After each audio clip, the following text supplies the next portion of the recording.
Welcome to Washington Post Sports Live. I'm Gene Wang, sitting today for Jonathan Forsythe. Fortunately, I have the benefit of the sage wisdom of the three gentlemen sitting to my left: Dan Steinberg, Scott Allen, Neil Greenberg. We have a lot to get to today. Big night in Washington sports. We have the Washington Nationals, who stayed alive for at least one more game. We have the Washington Redskins, who played a tight game against the Super Bowl champion Seattle Seahawks, but still lost their third loss in a row. Now they've dug themselves a hole in the division race. Of course, the Washington Capitals open their season on Thursday. And then preseason basketball, the Wizards and Bulls get into a little skirmish. Is this a sign of things to come for a brewing rivalry? We'll get to that later. But first, on the top, it's the Washington Nationals forcing a Game 4 in San Francisco. It's going to be a game where if they win it, they come back for a Game 5. But we'll get to that later too. We saw at the end of the Game 3, Drew Storen came in. Their Nats are up 4-0. He puts two runners on base with no outs. Is he still the guy that you want to give the ball to if the situation rises again in Game 4? Scott, let's throw that to you. I think yes. I think you do give him the ball despite the blown save in Game 2 and making things interesting in Game 3. I think he's still your best option, but I'd put a caveat on it, and that's if Pablo Sandoval comes up and has any chance to change the game, there is no way Matt Williams lets Drew Storen pitch to him. The splits for him: 199 against left-handed pitchers this year, over 300 against righties. I think you got to turn him around with Jerry Blevins or even Matt Thornton. Blevins has just been awesome against left-handers this year. I think you got to go matchups if Sandoval has a chance to change the game. Sandoval 2 of 2 against Storen. Right, in the last two games. So. Well, if you're Matt Williams, do you turn to Storen? I mean, I think partially it's a question of who else would you have and what would the matchup be. I mean, I think that even a guy like Thornton, who wasn't even on the roster at the beginning of the season, is someone that, just as someone watching the game, I have kind of a tremendous amount of trust in. And Storen, I think everyone, the first two runners on, and you see him cursing on the mound, you don't have a lot of faith in it, really, but I don't know. It depends. I guess it depends what the options are. Certainly, like, Soriano's not someone you want to go to. Clippard has been maybe one of the best eighth inning guys in the majors, and I don't know that you want to take him out of his comfort zone where he's been so dominant.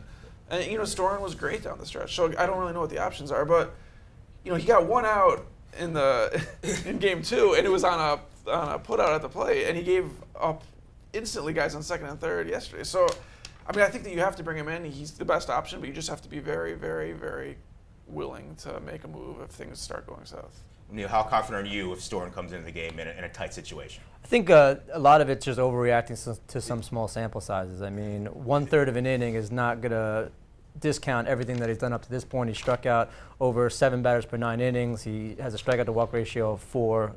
I mean, that's the type of stuff that you want in a closer.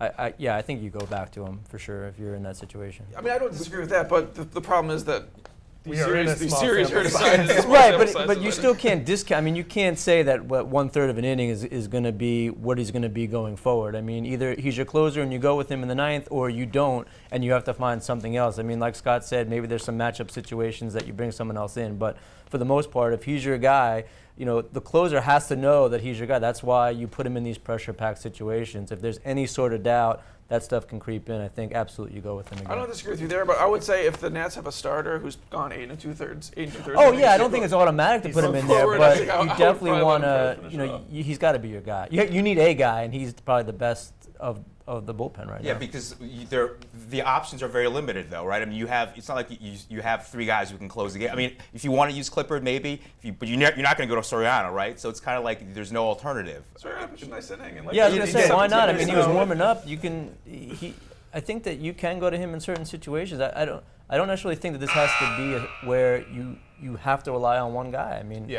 you're in the playoffs, like Scott said. I mean, you need to win a game, and whatever pitcher, even if you lose 3 of them in the 9th inning to get that win, the Nats aren't in the luxury of waiting. They need a win, and they need the best pitcher out there, whoever that is. If you're Matt Williams, you're not saving your bullpen for anything else at this point. I think he's doing this already, obviously, but you're looking at the splits, you're looking at the career matchups. If Craig Stammen has been dominant against Joe Panik, and I know they haven't. That's a small sample size if there ever was one. Right. But say Stammen's dominant against the guy coming in, I wouldn't hesitate to put him in for an out and then go to somebody else. Have an assembly line of relievers ready at this point. Okay, but the bottom line is Storen got the job done.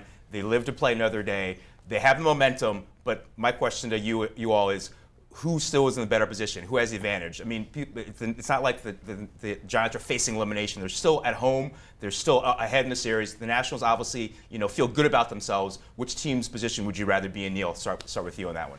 Well, for this next game, I mean, being at home, you have to give the nod to the Giants slightly. I mean, I still think it's going to be a close series. But over the next couple games, I do think the Nationals have the pitching that they can pull it out. But there is no tomorrow if they lose. So I would say I'd rather be in the position of the Giants right now. And Scott, how about you? Yeah, still would rather be up 2-1 as the Giants are at home with the chance to close it out. But the Game 3 win was just huge in that you got by their ace. You somehow got to Madison Bumgarner. It took an error to do it, but you got that win, and now you're facing Ryan Vogelsong, who scares nobody. And you're coming back with Gio and then Strauss and Zimmerman, or perhaps a combination in the next 2 games. Possibly going back to Washington. Vogelsong, though, was on the mound a couple years ago when they were facing elimination, pitched 5 strong innings. They went on to win that game. So, yeah, he's not Baumgartner, obviously, but I think they have confidence in him. But, Dan, we talked about momentum, but it's not like the Nats, all of a sudden, their bats came alive, right? It wasn't like what the Cardinals did to Kershaw. I mean, they got an error. It was kind of a fluke play, let's be honest about it. They scored 2 runs. Yeah. I mean, 2 runs on a bunt from a guy who hadn't bunted since 2011. And that's like what if you'd said, by far the best offensive play that the Nationals will have in Game 3 of this series comes on a Wilson Ramos bunt, you probably wouldn't feel very optimistic about it. And then they got another run after that on a ground ball single from Cabrera. They got the big home run from Bryce Harper, which gave them a little bit of breathing room. But I think, when we talk about the keys moving forward for the offense, they need Worth and LaRoche and Desmond in the middle of that lineup to be the 3, 4, and 5 hitters that they were all year. And they've kind of been a black hole in these 3 games. Obviously, it's only 3 games, but you can't. I mean, they're not gonna have long-term success if Worth and LaRoche and Desmond aren't doing anything in the middle of the lineup. But I mean, psychologically, though, even they had scored 3 runs in 27 games. Doesn't it make a huge difference, no matter how they get them, that they got the runs on the board and they're thinking, okay, maybe we can build something off this? I mean, is that fair? Yeah, I think it's probably fair. I think that probably gives them a little bit more. I mean, whatever people talk about pressure in a series, who knows? I sort of do buy the argument that the Giants are under a bit of pressure in this game because they don't want to get on a flight. Fly across the country and have to listen to, are they going to blow a 2-0 lead stories. They obviously don't want to do that. And they were even saying explicitly, we don't want to have to go back to Washington. No one here wants to get on that plane again. And so I think that if the Nats can get out to an early lead, I think probably there would be a little bit of pressure on the Giants. But you're saying you'd still rather be in the Giants situation right now going into Game 4. I think that if I had to pick a winner in Game 4, I would slightly favor the Nats. I think if I had to pick a winner in Game 5 based on the matchup, I would slightly favor the Nats. But for the series, I guess it still just seems more likely that the Giants will be able to pull out one game. Do you favor the Nats? For right now, I think I put it 50-50. Yeah. I mean, I think I really like the Nationals' chances in Game 4. And then coming back in the playoffs, home field advantage hasn't really been there for the Nationals in the playoffs. That's a small sample size as well, 2 years. But, I mean, we've seen them lose a Game 5 at home just 2 years ago, so that's kind of fresh in mind. But with those pitchers, as we talked about, with being able to go to Zimmerman and Strasburg, potentially, maybe both of them in Game 5, against Tim Hudson or Jake Peavy or whoever the Giants tried out there, I think in that case, I would favor the Nats by a little bit. And based on Washington's recent sports history, by far the most predictable outcome would be that they win Game 4, come home, and everyone's all excited. They get out to an early lead, and then they blow it and lose in heartbreaking fashion. Maybe that would 19 follow. innings. That would follow 19 or tradition. 20 Yeah, innings. 19 or 20 innings. Well, Neil, the Giants have talked about their experience and their knowing how to win and that psychological advantage. How much to that do you think is there? And the Nationals having known in their recent history heartbreak. Right. I don't think it plays too much. I think Dan touched on it. They're not getting on base, and if they're not getting on base, they can't score any runs, and that's what we're seeing. Until they, start to be a little bit more disciplined at the plate, they're chasing a lot of pitches outside of the zone. Yeah. Now, in fairness to them, the strike zone has widened quite a bit in the playoffs. There's been some questionable calls in almost every series that we've seen, but they need to get on base, and if they can't do that, then they could very well find themselves closed out in Game 5. Well, Dan, you mentioned the Washington recent sports history, and I kind of transitioned to the next question. If the Nationals aren't able to extend the series, it'll be another year where they're a team that had high expectations going into the season, and they flame out in the playoffs, much like the Washington Capitals have done year after year after year.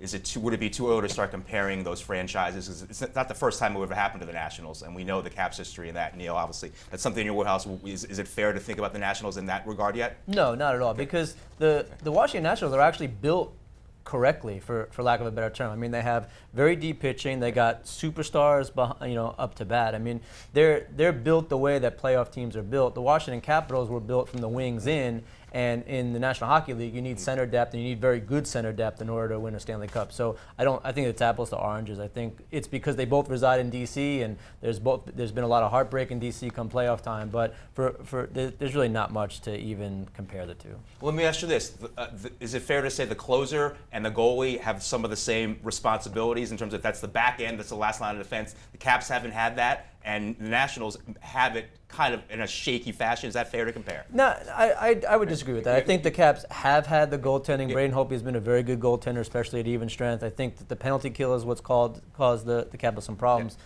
There's really not a comparable in baseball. It's the closer. He's in there when there's very little room for error, and one pitch can very well change the game, and sometimes it does. And then we talk about that pitch versus everything else before that. So I really am not a fan of this Washington Capitals Nationals. They both stick in the playoffs type narrative. Yeah, and I mean, I obviously it's a totally different sport and a totally different team. But to me, the similarity would be if they lose again, it would be the first round thing. The fact that when the Capitals were so dominant a couple of years and then bowing out in the first round, that the Nats, if they do lose the series, it would be twice with the best record in the NL and home field advantage, losing in the first round. Just I think it really rips your heart out in a way. And obviously, it's not fun to go to the World Series and lose the World Series, but I think maybe there's a certain satisfaction in getting to at least enjoy weeks of thrills and weeks of national attention as opposed to just a quick little fart noise. But would you say there's also more hope for the Nationals, even if they don't win the series, because they're built, like Neil was said, they're built the right way, and they're young, and they still have a long way to go. Where the Caps, their star players are nearing the end of their career, or not the early part of their career. A lot of important decisions coming up. Yeah. This is not going to be the Nationals team that you see. I mean, obviously there are elements of it, but I mean, I think that it's a little bit speculative to say, oh, these guys are going to be fine for 6 years. I think if you have the best record in the National League twice out of 3 years, you probably want to win a playoff series out of it. Yeah, and you go back to the Caps. You don't have to go back too many years to think about the time when they were set up to win with the young guns. 2009, Yeah, I mean, we were talking about a window and maybe multiple Stanley Cups and didn't even get to one. I think in comparing the Nationals' playoff failures to the Caps, for me, it's not the first time, but it'll only be the second time if they bow out this year. Whereas the Caps are 20. That's something, They've right? only broken your heart twice versus and 4 in terms times. of comparing the heartbreak, I think baseball maybe even more so than hockey because of the 162 games, and you figure, all right, we're the favorite. This is proven true, played out over 162 games, the best record in the National League. And then to go out in a 5-game series in the first round potentially is just, that's crushing. Okay. Well, we're going to have a lot of time to revisit this in the future if the Nationals are still playing or if they're not. So let's move on to the other home team that played last night, the Washington Redskins. They lose to Seattle. They were close, but from my vantage point, the only reason this game was close at all was because Seattle had 13 penalties for 90 yards. They gave them an entire football field to work with the game, okay? Or else it would have been a 3-touchdown separation. But in any case, the Redskins go to 1-4, lose their third straight. The question is it too early to write them off in the division with the Cowboys and Eagles playing so well, and the Giants, who may be the best team in the division right now? Dan, what do you think? It's close, man. It's getting close to time to write them off, and it's been 5 games, but they're 3 games back of 2 different teams, and the teams ahead of them are all going to be playing each other. So there's a bunch of wins that they're automatically going to get. I mean, this was, for months, we were always saying that the saving grace of this Redskins team and their playoff chances were that they were in one of the weakest divisions in the league. And as always, we didn't know what was going to happen in the NFL. Things change around. I mean, it's no guarantee that the Cowboys and the Eagles, who both have had their issues, are going to keep winning games at this pace. But they already have a combined, I mean, the other 3 teams in the NFC East have a combined 4 losses. The Redskins have 4 losses by themselves. Right. So it's getting close. I mean, you lose a couple more games here, and basically you are essentially eliminated before the halfway point of the season. So, Are you ready to write them off yet, Scott? Yeah, I think it's That's pretty easy. maybe before last week. I mean, they showed me something against Seattle. I did not expect it to be that close. Yeah. But it's like Dan said, it's looking less and less likely that 8-8 or 9-7 even is going to be good enough to compete in the NFC East. And I mean, the Redskins' schedule, it doesn't get a whole lot tougher. At Arizona, that's right. And haven't played well going on the West Coast. So you got San Francisco and Indianapolis down the line. Yeah. I Monday don't nighter see. in Dallas. Yeah. I don't Neil, see him competing. Your thoughts on whether Yeah, the Redskins are still they're a viable team to contend? No, then No. they haven't been for some time. Even before coming into Seattle. I mean, this is a team that is just wasn't that good. I mean, they had some pieces in place, but they weren't good enough to contend in the East. And they have maybe 3 wins left on the roster. I mean, you have Tennessee, you have Tampa Bay, and possibly St. Louis. I mean, Tampa Bay, they pushed New Orleans. yeah, New Orleans, so I mean that's not even a gimme. Yeah. And it's the Redskins have the worst record in the worst division in the NFL, and their last 3 games are against division opponents. I just don't see them having enough wins to be competitive once those 3 games at the end of the schedule come around. I totally agree with you in general, but I think that they will certainly win some random games that you don't expect them to win at this point looking forward. Like if they're going to beat. I mean, how many games? They're probably not going to beat San Francisco and Indianapolis, right? Well, that's what I'm saying. They're going to win they- a random game. They're they gonna had beat the Giants, Dallas, or they're going to I beat mean- Minnesota. Or they're going to beat someone I else. told you who they're going to be. They're going to beat Dallas in Week 17 if the Cowboys have to win that game to go to the playoffs. There you go. There are no moral victories? We know that, but can the Redskins take anything away from the fact that they played the Super Bowl champions tight, or is it kind of a misleading score given how many penalties Seattle had? I mean, tight. They lost by 10. Yeah, I mean, Right. it wasn't like. And Harvin had 3 touchdowns That were negated sure. from penalties. Yeah, I mean, as a the fantasy takeaway, guy, believe me, it was painful. to me, the takeaway is how good Cousins and Deshaun Jackson look. I mean, they look like they've been playing a long time together, and they had some deep strikes, and that may even be the blueprint to beat Seattle going forward. Who knows? But I mean, that to me is the takeaway, and then that's also good news, bad news, right? The good news is that Kirk Cousins is playing well with the receivers that are on the roster. The bad news is, what does that mean for Robert Griffin III if and when he's healthy and comes back? I mean, because there was one play in particular that Cousins had that deep throw, and I put on Twitter that RG3 doesn't make that throw because he thinks to run first. He's already scrambling. He's going to run first, and then we don't even see that type of completion. So, I mean, that to me is at least the bright spot of the game, even though it was a loss. Well, then let's spin it forward here. I need predictions from you guys for their next game against Arizona. What do you see happening, Dan? I mean, I think it's so hard to tell what's going to predict what's going to happen with this game without knowing what's going on with the Cardinals quarterback situation, which has been in flux for weeks and weeks. I've made fun of Forsyth for years when every week he seems to predict that it's going to be decided at the last minute by a field goal. But I think this game is actually going to be decided in the last minute by a field goal. I don't know who's going to win, but someone's going to hit a go-ahead field goal inside of 2 minutes. So you're not a believer in Arizona, even though they were 3-0 and their loss was to Denver this past weekend. I mean, I just feel like 50% of the NFL is just kind of mediocre or whatever, just kind of average teams where you don't really know who's going to win in every. I mean, it's like that Carolina-Chicago game. Yeah. Chicago and Carolina are just 2 kind of average teams, and one of them went up by a lot, and the other one came back and won. I think Arizona's in that category. Scott, what's going to happen in Arizona? I'll go with the less hyped homecoming/revenge game for Andre Roberts. Yeah. 2 touchdowns for him, one of them on special teams, and Wow. that's what makes That it would be bold. amazing. That's That what would be makes it So the bold Redskins' because horrible special teams are going to Yes, have a they're gonna miraculous score a turnaround in the touchdown. desert.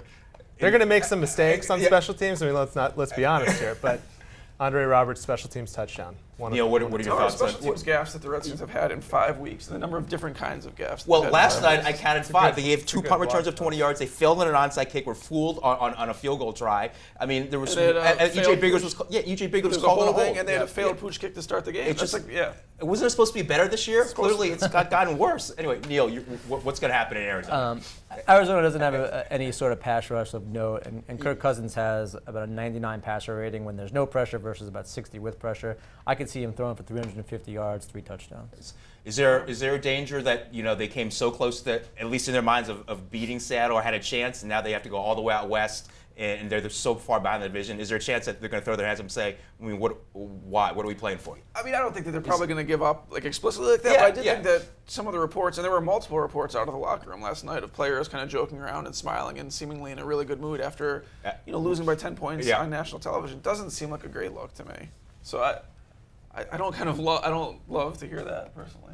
Yeah, I mean, is there a danger of saying, let's just phone it in the rest of the way, Scott? I think it's a little bit too early for Yeah. that. I think, as Dan said, there are going to be games where the Redskins are huge underdogs and they push it to the limit or they even win. I think I could entirely see them going out to Arizona and getting a win. I don't think that the locker room has been completely lost just yet. Not completely after No. 5 weeks. Well, okay. Let's hope not. Well, again, Optimism. Yeah, we'll revisit this again, obviously, next week. But let's move on to the rest of the league, the national perspective on the NFL. A lot of big games come up this weekend in the division and out of the division. Neil, let's start with you. What game do you have your eye on particularly? Giants, Philadelphia. Yeah. We were just talking about the NFC East. Yeah. I agree with you. I think the Giants are the best team in the division. I think Philadelphia, despite their record, are smoke and mirrors. I mean, their offense has really sputtered. LaShawn McCoy is MIA. Mm-hmm. The defense is scoring every which way that you possibly can score, along with special teams. And I like what the Giants are doing. I mean, Eli Manning's completing over 66% of his passage. They have Andre Williams now in the running game. He's got a power running game, breaks tackles, pretty good on the pass block, hasn't allowed any sacks or any sort of pressure on Eli when he's in there on the pass block.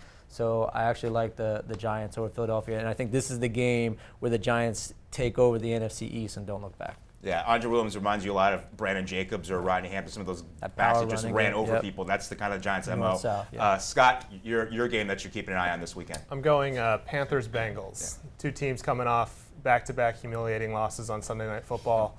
The Bengals most recently to the Patriots to fall to 4-1. The Panthers 3-2 though, and despite that, I check your power rankings, and that they're 27th. That's one in this year. guy's 27th in this guy's power Yeah, rankings. they have I no think- running backs. They don't, but you've got Cam Newton. Yeah, And sure. I think Who's looked good. Yeah, He has. We He has. finally got off track. This is a key game for the Panthers, though, because the schedule for them coming up is brutal. They go to Green Bay. After that, they host Seattle. New Orleans hasn't looked great. No. And then at Philadelphia. So I think if the Panthers, with that NFC South division kind of struggling a little bit, this is an opportunity to make a statement, show Neil Greenberg something, and move up in those power rankings. And for the Bengals, a chance to see, are they for real? A 4-0 team going into the Patriots game, and then they just got shellacked. I don't know what to make of the Bengals at this point. I think we'll have a better idea after Sunday. Yeah, you losing the Patriots at home after their struggles, though. It's kind of, I guess I would give a little asterisk by that, right? Because Tom Brady's Sure. and Gronk is starting to get healthy. But okay, Dan, your game that you're going to watch. I chose what I believe would be the two most hateable teams in the NFC, playing each other, the Cowboys and the Seahawks. I mean, certainly the Seahawks have to be number one, and they just added to their reputation Monday night by talking all kinds of junk about the Redskins after the win, which is fine. They won. That's cool. And the Cowboys, the Jerry Jones, the Jerry World, all that. I think they're probably number two on the NFC hate list right now. So there are a couple of one-loss teams. The Seahawks we expected to be there. Cowboys we probably didn't. But I'm curious to see if the Cowboys can do better with the Seahawks than the Redskins did. Well, if they could we know no one beat Seattle in Seattle, right? Arizona did last year. Yeah. Well, if Dallas goes in and wins, does that change your perspective completely about what they can be? Probably it changes my perspective more about the Seahawks, who I already am kind of feeling a little bit wishy-washy on, honestly, after what they did in San Diego and even what they did last night. Sure, they had Harvin, penalties, blah, blah, blah, but that's part of what they did. They committed penalties that got touchdowns called back. So I'm kind of, and I think they were one of the leaders in penalties last year, too. When Yeah, they they won the were. Super Bowl. So I think it would be more a referendum on the Seahawks not really being all that great if they lose to the Cowboys. I'm looking to see if Dallas can stop Russell Wilson. That kid moves. He does. And, well, DeMarco Murray's had, 5 straight games of 100 yards. And if he can go into Seattle and rush for 100 yards, I think that does say, obviously it says something about Seattle, but it says something about Dallas, too. I mean, I don't know. Trying to set you off. It says something about Alfred Morris, too. If DeMarco Murray can go for into Seattle. Russell Wilson had like 100 yards more rushing than Alfred Morris yesterday. But fair to say that the Cowboys' offensive line much improved compared to the Skins' offensive line, where Morris is not getting a lot of space. Yeah, regardless. the Redskins fans have wanted for years is to invest draft picks, high draft picks in Yeah. the offensive line. Dallas has actually done that. Yeah. Even if it pains Jerry Jones. Okay, I think- Because he wanted Johnny. We all know he wanted Johnny Football. But they have like 3 first rounders Yeah, starting right. on the Yeah. offensive line. So. And here's the payoff. So, okay. Well, hockey season starts Wednesday. The Caps open their season on Thursday against Montreal at home. New coach, new GM, finally. But so my question for you, Neil, is why should we expect this season to be any different than the past? They've had new coaches before. This is kind of, I don't know if you would say it's kind of the same roster, but the stars, the main guys are, I guess, still there. Why will this season be any different, or is it going to be the same old Caps that we've seen the last 10 years or so? I think it's going to be different. Okay. I'm actually optimistic for this Capital season for the first time in a long time. And a large part of that is the defensive depth. They brought in Matt Niskanen and Brooks Orpik. And while I wasn't a fan of the Brooks Orpik signing, I do think he's going to help the penalty kill, which was a major problem for this team last year. And like you said, a lot of the same stars are still here, Alex Ovechkin, Nicholas Backstrom, but they're also 2 of the best players in the league. So if you're starting a team with those 2, you're headed in the right direction. And the one guy I'm looking at to see how his season goes is Mike Green. I think that he's a guy that's on his last year of the contract. He can easily be a big part of this offense. He can also help defensively. I'm curious to see how close he gets back to those Norris finalist years he had just a couple seasons ago. Scott, what's going to be different, if anything, about the Caps season? Well, first, I mean, we sat here last week, and all three of us said that we thought the Caps would make the playoffs and maybe even win a round. And then seeing some of the predictions that have come out this week, I'm surprised at how many Sports Illustrated about included, 50-50, or 50-50 about whether they even make it. Really? Yeah. Okay. I think SI has them finishing 10th in the East, 10th or 11th. But for me, the thing that's different, or what will make the difference, is the fact that they have a new coach, sure, but one who has NHL experience. You look back to the last three in Adam Oates, Dale Hunter, Bruce Boudreau, 1 for 3. One of them worked out. Boudreau obviously doing great things still in the league, but Hunter and Oates were kind of wild cards without that experience, whereas Barry Trotz, we've talked about his defensive system and the defensemen they've had, but he has a record, many years of NHL success in Nashville, which didn't have the firepower that Washington does. And he's got gravitas. I think that's the other thing, too, where players seem to want to listen to him. I mean, you always hear, oh, he's our coach or whatever, but you can tell that Trotz also has experience, but he has that gravitas, and I think it's going to make a difference in the on-the-ice product. Well, Dan, you've seen a lot of Caps teams do the same thing year in, year out. Do you expect the same this year, or is it going to be different? Well, I mean, I think that in terms of what you would expect differently, the two things that they said, personnel on the defense that Neil was talking about, and the coach, I think those are the biggest things, obviously. But I think a third thing is probably expectations, because, like you said, there are virtually none right now, and like even locally, they're kind of flying completely beneath the radar, probably beneath the Wizards in terms of attention right now. And I think that probably that's a good thing, because now if they're the 7th seed, if they're the 6th seed, if they're higher than that, I think it's kind of considered cool and like a cool little like surprise and bonus. And so I think the fact that right now they are not operating under the burden of high expectations, and they're not operating under, hey, can they win a Stanley Cup this year? They're operating under, hey, can they get back into the postseason? I think those expectations and kind of a little bit less pressure on them is a different thing, and that might actually help them. Well, in a lot of ways, this team goes as Ovechkin goes. Certainly, he's the face of the franchise. Is this time nearing an end, Neil? How close is he? Or does he still have some highly productive years left? Well, he certainly has some highly productive years. I mean, he is in his prime, so we could see, possibly another high 40s, 50-goal season. But at some point, it has to taper off, and it's really going to depend on the power play, because that's where a good number of his goals come from. There's already been talk that he's not going to be out there for the entire 2 minutes of each power play. That will decrease some of his production. So I think on a per minute basis, his production will probably be pretty consistent, but we may see a drop in the numbers only because he's not going to be out there as long. I was thinking the other day, this might be the last coach that he has in Washington.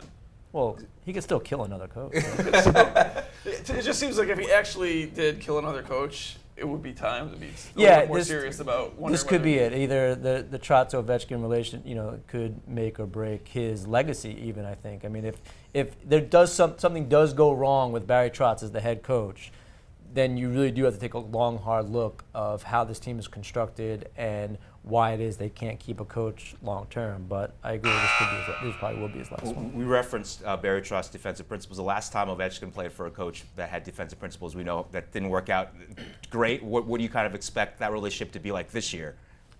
Scott? Yeah. I mean, he said all the right things so far. I think, Ovi's going to Ovi. He wants to shoot. He wants to score. But I think to maybe not have to do everything and to carry the team each and every night, I think ultimately he wants to win more than all of that. Right now I have no reason to. Dale Hunter was like a stultifying, just kind of depressing style of hockey. I don't think that's what we associate with Trotz, even if he is more defensive oriented. Yeah, and Trotz coaches to his personnel. I don't think he's necessarily a defensive coach. He was a coach that had a great defense and maximized that asset. I mean, so I would look for Ovechkin to be asked to play less defense, but he's also going to be asked to play less minutes. And I think that's where, if there's any sort of tension in his game or the relationship or anything like that, it's going to be he's not going to get as much ice time, at least it doesn't sound like he's going to, that he has in the past. Okay, well, with hockey season here, NBA season's got to be right around the corner.